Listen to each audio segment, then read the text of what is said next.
জাতীয় ঐকমত্য কমিশনে বাংলাদেশ রাষ্ট্রটির পরিচালন ব্যবস্থা জবাবদিহিতা নিশ্চিত করা, ক্ষমতার বিকেন্দ্রীকরণ করা এবং একটা চেক অ্যান্ড ব্যালেন্সের জায়গায় যেন আমরা রাষ্ট্রটিকে নিয়ে যেতে পারি, সেই লক্ষ্যকে সামনে রেখে আমরা অনেকগুলো বিষয়ে আমরা সংস্কার প্রস্তাবনার বিষয়ে আলাপ আলোচনা করেছি। বাংলাদেশে বিগত অর্ধ শতাব্দী ধরে যে দলই ক্ষমতায় এসেছে তারা তাদের মতো করে বিভিন্ন প্রতিষ্ঠানগুলোতে তারা নিয়োগ দিয়েছে। অধিকাংশ ক্ষেত্রে এই দলীয় নিয়োগের কারণে প্রতিষ্ঠানগুলো দলীয়করণের মধ্যে পড়ে গেছে এবং সে প্রতিষ্ঠানগুলো আর জনবান্ধব থাকতে পারেনি।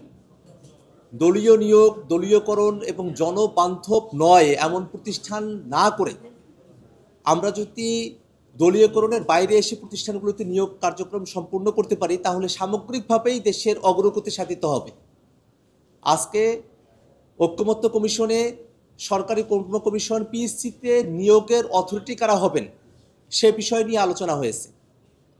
মোটা দাগে উপস্থিত রাজনৈতিক দলগুলোর প্রায় সব রাজনৈতিক দলই এই বিষয়ে একমত যে সরকারি কর্ম কমিশন পিএসসিতে নিয়োগ আগে যেভাবে শুধুমাত্র প্রধান নির্বাহী অর্থাৎ প্রধানমন্ত্রীর পরামর্শক্রমে রাষ্ট্রপতি নিয়োগ প্রদান করতেন, সে জায়গায় না থেকে একটা নিরপেক্ষ সরকারি দল বিরোধী দল সকলের সমন্বয়ে একটা সিলেকশন কমিটির মধ্য দিয়ে এই নিয়োগটা সম্পূর্ণ করা হবে।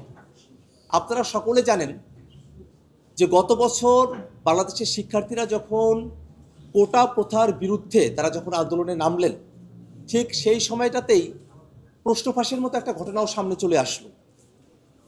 পুরো বিষয়টাতে আমরা কিন্তু এটা জানি যে ভাইবা যখন হয় সেই সময়গুলোতে দলীয় বিবেচনায় প্রার্থী সিলেকশনের মতো ঘটনা বাংলাদেশে অতীতে ঘটেছে। সব সরকারের আমলেই এটা ঘটেছে। নতুন যে বাংলাদেশ, সেই বাংলাদেশে আমাদের চাকরি প্রার্থীরা তারা পরীক্ষা দিবেন, পরীক্ষা দেওয়ার পরে দলীয় বিবেচনা ব্যতি রেখেই তাদের মেধার উপর ভিত্তি করে তারা নিয়োগ পাবেন, দলবাজি বন্ধ হবে নিয়োগের ক্ষেত্রে, সেটাই আমাদের সকলের প্রত্যাশা। এবং সে জায়গা থেকেই সরকারি কর্ম কমিশন পিএসসি তাদের নিয়োগ প্রক্রিয়া সেটা যেন দলনিরপেক্ষ হয়, সেটা যেন সরকারি দল বিরোধী দল সকলের একটা অংশগ্রহণের মধ্য দিয়ে হয়, সেই প্রস্তাবটাই আমরা করেছি। এবং আপনারা জানেন যে বাংলাদেশের যে দুর্নীতি দমন কমিশন রয়েছে, সেই দুর্নীতি দমন কমিশন এখন একটি সংবিধিবদ্ধ প্রতিষ্ঠান। দুর্নীতি দমন কমিশন সেটার নিয়োগও নির্বাহী কর্তৃত্বের অধীনেই সম্পন্ন হয়ে থাকে এবং তার ফলেই দুর্নীতি দমন কমিশন যার কর্তব্যের জায়গা ছিল, যারা ক্ষমতায় আছেন তারা কি কি জায়গায় দুর্নীতিগুলো করলেন সেটাকে ফাইন্ডিং করে সেটাকে নিয়ে এসে সেটা একটা বিহিত করা, সেটা না করে তারা বরং বিরোধী দলের উপরে খড়গহস্ত হওয়ার মতো প্রতিষ্ঠানে পরিণত হয়েছিলেন। সরকারি দলকে দুর্নীতি থেকে দায় মুক্তি দেওয়ার মতো ঘটনাগুলো এই দুর্নীতি দমন কমিশনের মাধ্যমে ঘটতো। এটা সম্ভবপর হতো কারণ দুর্নীতি দমন কমিশন সেটা সরকার প্রধানের ইচ্ছায় সেটা নিয়োগ হতো। কিন্তু যদি দুর্নীতি দমন কমিশন সেটা নিয়োগ করার ক্ষেত্রে একটা কমন বডি থাকে যেটা দলনিরপেক্ষভাবে একটা স্বাধীনভাবে দুর্নীতি দমন কমিশনের প্রধান এবং অন্যান্যদেরকে নিয়োগ করতে পারবেন, সেক্ষেত্রে পিএসসিতে বা দুদকে যারা নিয়োগ হয়ে আসলেন তারা কোনো একক দলের কাছে দায়বদ্ধ থাকবেন না, তারা গোটা জাতির কাছে দায়বদ্ধ থাকবেন, এমন একটা ফর্মুলার কথাই আমরা বলেছি। এবং একই সাথে একটা জিনিস মাথায় রাখা প্রয়োজন, পিএসসিতে নিয়োগ কিভাবে হবে সেটা বর্তমান সংবিধানের 138 অনুচ্ছেদের মধ্যে বলা আছে যে রাষ্ট্রপতি নিয়োগ প্রদান করবেন। এবং আমরা সকলে এটা জানি যে রাষ্ট্রপতি আসলে প্রধানমন্ত্রীর পরামর্শক্রমেই নিয়োগগুলো দিয়ে থাকেন। এই কথাটা কিন্তু অলরেডি সংবিধানে বিবৃত আছে। তাহলে যারা যুক্তি উপস্থাপন করছেন যে পিএসসির এই নিয়োগের অথরিটির যে বডিটা আছে, সিলেকশন কমিটিকে সংবিধানে অন্তর্ভুক্ত করলে সংবিধানের কলেবর বৃদ্ধি পাবে, সেটা মোটা দাগে একটা অসত্য যুক্তি। কেননা অলরেডি কীভাবে নিয়োগ হবে সে কথাটা সংবিধানের মধ্যে বলা আছে।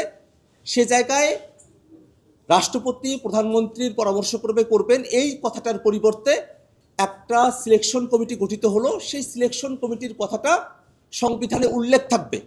এটা খুব বড় ধরনের সংবিধানের মধ্যে পরিবর্তন নয় যদি আপনারা কন্টেন্টের দিক দিয়ে হিসেব করেন।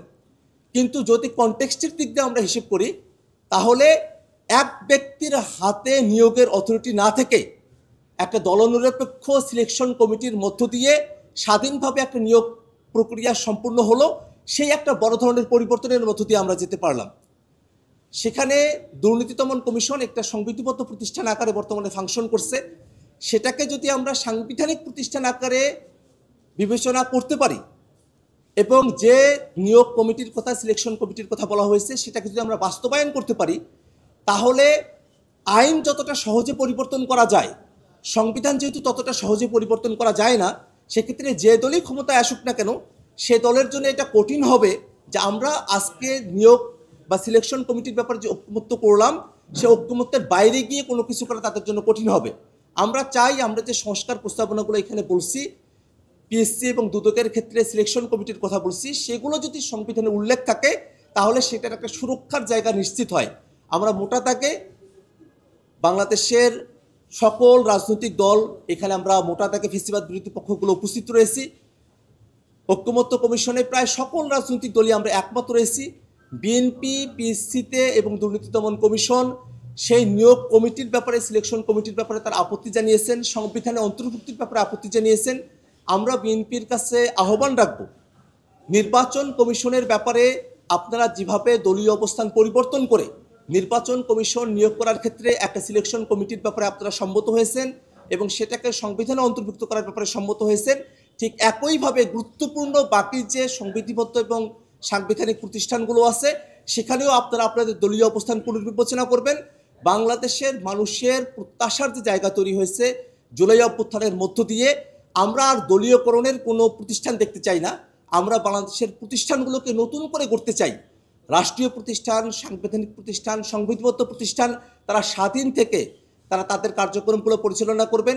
তারা দলান্তের মতো করে তাদের নিয়োগ হবে না, দলীয় কোনো এজেন্ডা তারা বাস্তবায়ন করবেন না, তারা জনস্বার্থে কাজ করবেন।